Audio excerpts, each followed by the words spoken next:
My name is William Carter. I am 72 years old, and I want to tell you something that most people will never admit out loud. Revenge does not fade with time. It does not weaken. It does not soften. If anything, it sharpens. It grows heavier. With every year you carry it, until the day you finally set it down. And for me, that day came after 50 long years of silence. Before I dive in, I want to ask you something. Where are you watching this from right now? Drop it in the comments. I want to see just how far this story travels, because what I'm about to share with you is not just about business, not just about betrayal. It is about friendship, trust, and how one man's greed can destroy a bond you thought was unbreakable. I was 22 years old the first time I realized that friendship is weaker than greed. My best friend, Richard Malone, and I had a dream. We were kids from nothing, but we had something that could change the construction industry forever. We had an idea, an innovative system that would allow buildings to go up faster, cheaper, and stronger than anything else on the market. We believed in it with our whole hearts. We spent long nights in my parents' garage, grease under our fingernails, empty pizza boxes on the floor, and blueprints scattered across the workbench. I trusted him like a brother. In some ways, more than a brother. I thought Richard and I would grow old together, building an empire side by side, sharing victories, surviving failures, and laughing about the days we started with nothing. But I was naive, too trusting, too blind to see what was coming. Because when the moment finally arrived, when the investors were ready and the patent papers were drawn up, Richard made his move. He filed the patent in his name alone. He cut me out completely. I confronted him. I still remember the way he looked at me, calm, cold, almost amused. He shook my hand, smiled, and said, "Business is business, Will. You'll understand one day." That night, I didn't just lose a business. I didn't just lose money. I lost my brother. And worse, I lost my faith in people. The world laughed at me after that. Richard Malone became a rising star in the construction world. He was on the cover of magazines, shaking hands with governors, giving interviews on TV. He wore tailored suits, drove expensive cars, bought mansions. And me? I drove a rusty pickup. One rented small apartments. People would whisper behind my back, "That's William Carter. He used to be Richard's partner. Poor guy, never made it." I let them laugh. I let them whisper. I let them believe that I had failed. But here's what nobody knew. While Richard was living loud, I was living quiet. And in that quiet, I was building something bigger than anyone could see. You see, bitterness can rot a man. But patience can sharpen him. I started small. Silent partnerships in trucking companies. Quiet stakes in land developments. Shell corporations nobody could trace back to me. Every deal I made was a seed. Every investment, a brick in a silent empire that stretched further than anyone realized. For 50 years, I played the fool in public. I wore old coats, kept my shoes worn down, and looked like a man barely scraping by. People pitied me. They dismissed me. And I let them. Because while the world thought I was finished, I was weaving. A web so vast that by the time anyone noticed, it would be too late. Then, one winter morning, it happened. The newspaper headlines stopped me cold.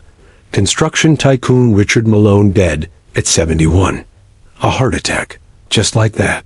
The man who stole my life's work, the man who ruined me, gone in an instant. But here's the thing, I didn't smile. I didn't cheer. Because death wasn't revenge. Death was mercy. Too easy. The real opportunity came after. Richard's empire, everything he built with my idea, was to be inherited by his children. And let me tell you something about those kids. They were arrogant, spoiled, and cruel. They grew up with silver spoons in their mouths, looking down on everyone beneath them. They mocked me for years, called me Uncle Failure at family events. Richard's son once spit near my shoes and said, "Guess Dad chose the right partner." They thought I was nothing. They thought I was forgotten. But they had no idea that the old man they laughed at owned pieces of the very foundation they stood on. And that was the moment I knew the revenge I had waited half a century for. Finally within reach. By dawn the next morning, my dining table was covered in folders. One labeled legal, another labeled financial, and the thickest one, family. Because this wasn't just about reclaiming money. This wasn't just about winning. This was about legacy. About making sure Richard Malone's name rotted in the ground, while mine rose from the ashes. Every company his children thought was theirs. Every dollar they thought was secure. Every contract they thought was unshakable. I had been laying hooks in them for decades, and now it was time to pull. I began carefully, slowly. I didn't strike all at once. No revenge this long. In the making had to be savored. First, the loans. Quiet phone calls were made. Banks reconsidered their terms. Interest rates rose. Suddenly, Malone Enterprises was bleeding cash faster than it could patch the holes. Next, the partners. Silent shareholders, they didn't even know existed, began to withdraw support. Contracts were quietly bought out. Key allies turned cold. And then the debts, forgotten debts, resurfaced like ghosts. Debts Richard himself had buried, thinking they would never come back to haunt him. But I made sure they did. One by one, their companies began to collapse. Not with fire, not with noise, but with silence. Like a house built on sand, crumbling beneath their feet. They didn't suspect me. Why would they? To them, I was just a frail old man, too weak to stand, too poor to matter. They thought their enemy was bad luck, bad timing, maybe even incompetence. They never once looked at me. And that was the sweetest part. Finally, when their last company was on the verge of collapse, I made my move. I invited them all to the same office Richard had stolen from me 50 years earlier. I didn't yell. I didn't gloat. I didn't need to. I simply walked in, placed a single piece of paper on the table, the original blueprint of our first ID, and said, "Your father didn't build this empire. I did, and now I've taken it back." The look on their faces, that mixture of confusion, fear, and dawning realization, was worth 50 years of silence. When I left that office, I didn't feel triumphant. I didn't feel victorious. I felt peace. For the first time in half a century, I could breathe. Revenge wasn't loud. It wasn't bloody. It wasn't dramatic. It was patient. It was silent. And it was mine. Tell me something. What would you have done if your best friend betrayed you, stole everything you worked for, and then his children mocked you for decades? Would you have forgiven? Or would you have waited, like I did, for the perfect moment to strike? Let me know in the comments. I want to hear your thoughts.